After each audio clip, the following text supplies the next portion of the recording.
Hey everybody, this is Perch, and this is probably not the take you may be expecting from me. I don't know, and it's simply kind of as a follow-on to the comments about Gleb Melnikov. Sorry, got to talking so quickly. So yesterday, Gleb posts this bit about please don't do this in a comic. Don't. It's really boring, and he's poking at a Mark Bagley set of pages. I think there were 4 pages in this Venom comic where Eddie Brock is basically talking. And it's the confessional talking head style that we've seen in comics. And it's cropping up more and more in comics. And I completely understand Gleb's frustration with it in that it's happening more and more frequently. And it's hard as a reader.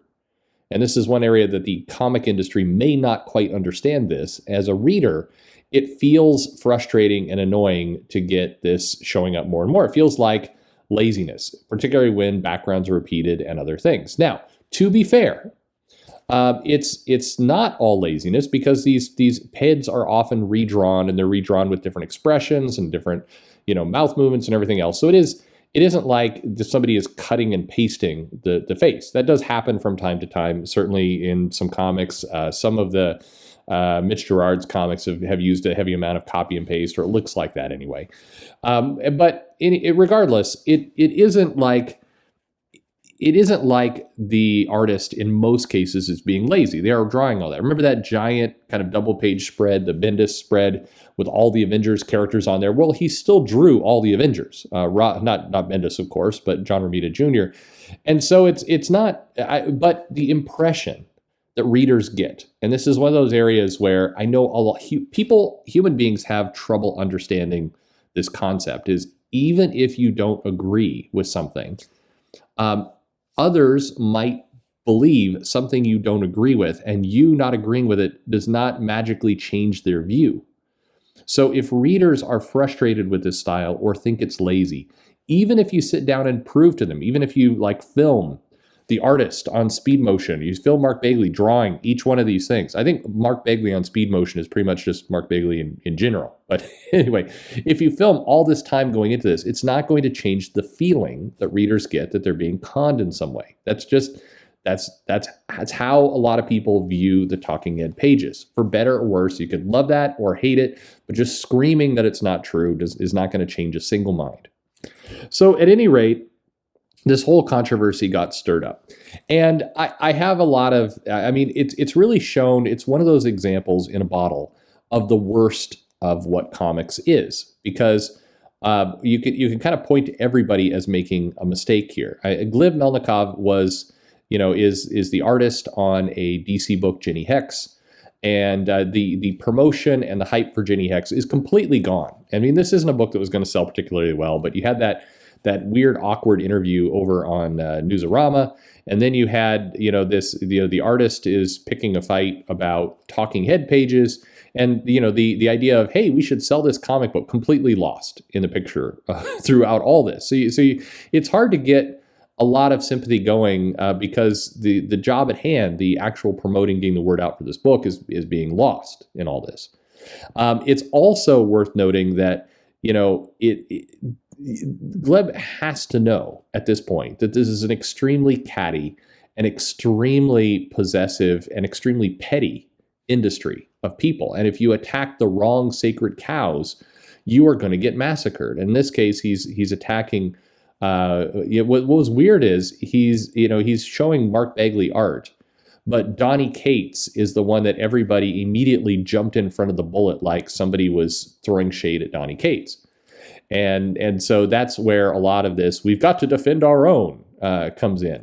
It's funny because you get the feeling that if, for example, Gleb was posting pages of like a Sean Murphy, for example, there wouldn't have been it. Nobody, people would just let that one go. Nobody would have said anything. It's like, it's fine. But you're going after Donny Cates because so many people are desperate to get on Donny Cates' good side that it's like, I will defend you, sir. And so you see that whole zoo go up. Now, I find that behavior super petty and pathetic. But on the other hand, we all know that bad behavior exists. So, you can either take one of two sides and go, Gleb had some good balls for going ahead and just putting that out there. Or you could say, hey, he really should have known better because now he's going to get rolled. in this industry.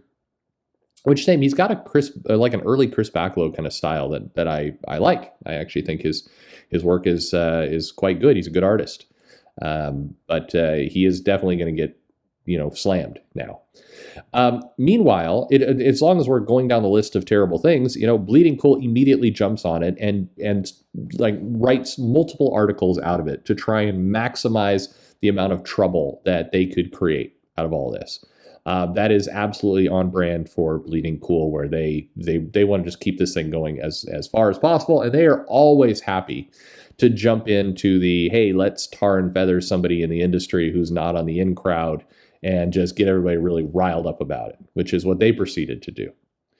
And then, as I mentioned yesterday, some of the reactions from creators are terrible. Just again, this is a case where you've got somebody voicing an opinion. Glenn Melnikoff did write, I should have written this better. It was badly worded.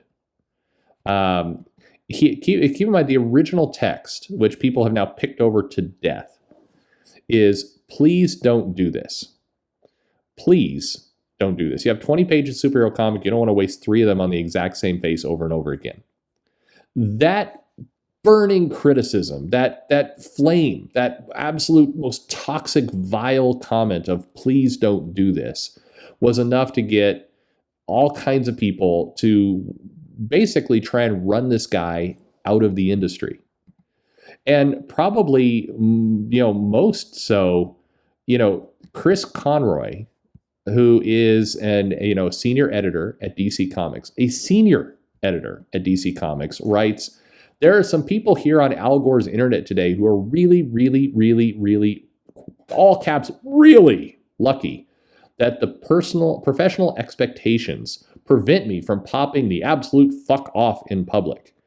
Okay, now first off, if you're writing a sentence that say, I'm too much of a professional to write what I really want to say, you're not being a professional. Everybody knows what you're doing.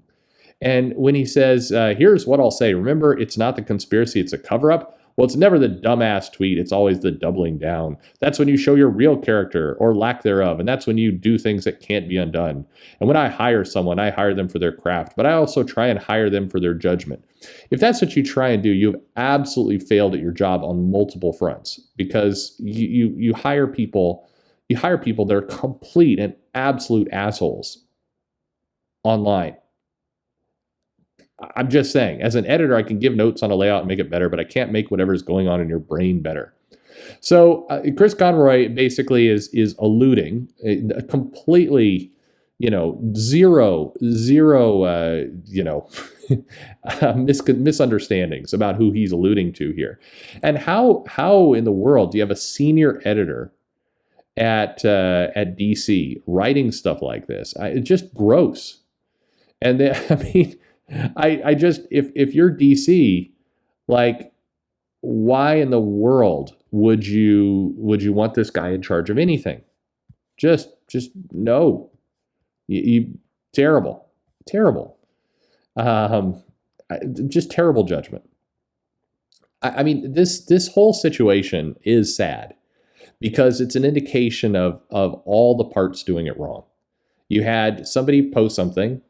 You had a book coming out. The book, again, Jenny Hex, out today in comic shops everywhere. You wouldn't know that from any of this stuff going on. But, who cares about that shit? Honestly. You have, Gleb, I agree. I agree with his statement. I do think this is a very overused part of storytelling. I think it's just gone to the mat way, way too often. I think I think that some of the responses, Mitch Gerard's, I got to tell you, this mentality at spectacle comes before storytelling is some real 90s bullshit. Comics have evolved. Storytelling has evolved. Readers have evolved. Many of them have evolved onto other things besides comics. Like, I don't hold up any kind of candle to the 90s of being any kind of amazing thing. But, if I'm a sheer businessman, I would say the cash in the 90s. The readers have evolved out of comics. So, holding up that, the medium has completely evolved is a pretty weak sauce argument. Just saying, Just just saying, maybe all this evolution hasn't been particularly great for the industry. I don't know. I don't know. Does Dab Pilkey do a lot of talking heads? What's he doing in his books? I agree with parts of Gleb Malnikov's take. I do think that in this industry, you're crazy to write something out like this, especially if you're going after somebody like Donnie Cates, who everybody's going to jump in to defend and get really pissy at you on. I'm just disgusted that Bleeding Cool took yet another opportunity to crap all over somebody and try and stir up trouble, because that is their brand. The comic industry, these toxic professionals absolutely cannot hear, please don't do this. I mean, again, you have to laugh if please don't do this. You have 20 pages of superhero comic, you don't want to waste 3 of them in the exact same face over and over again. If that is the burning criticism that is going to make a senior editor at DC so angry that he's just having to hold himself back from popping the absolute fuck off in public, you're not adulting very well. I don't even know what to tell you. This in a bottle in 24 hours did an excellent job of revealing the problems with the comic industry, where you've got a book, probably should be promoted, probably needs to get some hype and some attention. Not going to do any of that. We're going to have a comment get made. We're going to show the absolute pettiness of the comic industry by jumping all over this and just clowning on it over and over and over. I mean, like that's a shitty thing to say about your peers. Please don't do this. Please don't do this. I mean, oh my God, this is that the thinness of the skin. I mean, sad. That's sad. Come on. I mean, that is absolutely sad. And the reality is, Gleb Melnikov is absolutely going to suffer from his work. He is absolutely going to, now be struggle and largely, I don't want to say run out of the industry, but he's going to find it a big, big struggle unless he comes on and he basically is going to have to go through a year or more long apology tour in order to get some of these people. I mean, what kind of petty bullshit is this? Just terrible. This is an indication of where the industry is completely wrong, because in a day where we're trying to promote comics, we're trying to do other things, everybody, and Glib included, is doing everything but that. We spent a lot of time talking about the problems in the comic industry. In 24 hours, this did a wonderful job of identifying major problems. So I mean, bad all around. It is what it is. What do you think? Hey, like, subscribe. I hate it always. Like, subscribe. I don't know. Thank you for listening, everybody. I hope you're having a good holiday, a nice little break, and go draw some talking heads. Apparently, that's what you should do.